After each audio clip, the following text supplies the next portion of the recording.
Profit and loss के previous year में आए हुए इस क्वेश्चन को देखते हैं। क्या दिया हुआ है, एक व्यक्ति ने 11,520 में 2 भैंसें खरीदी। एक भैंस को उसने क्या किया, 15% हानि पर बेच दिया और दूसरी भैंस को 19% प्रॉफिट पर बेचा। यदि दोनों भैंसों का सेलिंग प्राइस बराबर है तो पहली भैंस का सीबी पूछा गया है हमसे। ठीक है, चलिए हमसे बोला गया है कि पहले हम देखते हैं सेलिंग प्राइस पहली भैंस का क्या है। पहली भैंस का सेलिंग प्राइस उसने क्या किया, कितने में बेचा, उसे 15% लॉस पर बेचा, मतलब 100 माइनस 15% ऑफ सीपी। इसको लिख सकते हैं ऐसे, क्योंकि उसे 85% ऑफ सीपी पर बेचा पहली भैंस को।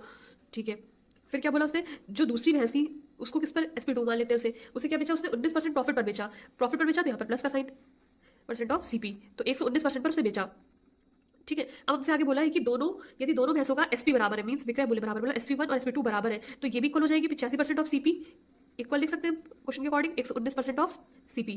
ठीक है, इससे परसेंट परसेंट कैंसिल, ये CP1 इसको लिखिए, इसको CP2 लिखिए, यहाँ कंफ्यूजन नहीं होगी। तो CP1 अपॉन CP2 कितना आ जाए, 119/85। और क्वेश्चन में हमें बोला गया है कि यदि दोनों भैंसों का, बोला गया है कि दोनों भैंसें जो है वो 11,520 रुपए में खरीदी गई। इसके अकॉर्डिंग कितने में खरीदी गई, इन दोनों का सम करेंगे तो कितना आ रहा है, 204 आ रहा है। और 204 की वैल्यू क्वेश्चन में दी गई है कि इतने में खरीदी गई थी, 11,520 में खरीदी गई थी। और हमसे पूछा गया है कि एक भैंस का क्रय मूल्य बताइए, सीपी बताइए। एक भैंस का क्रय मूल्य पहली भैंस का क्या है, 119 आया, 119 की वैल्यू पूछी गई है, तो हम यहाँ से फाइंड कर लेंगे, मल्टीप्लाई बाय 119। ठीक है, तो आप 204 को से डिवाइड करिए पहले, तो ये जाएगा 204 5 टाइम्स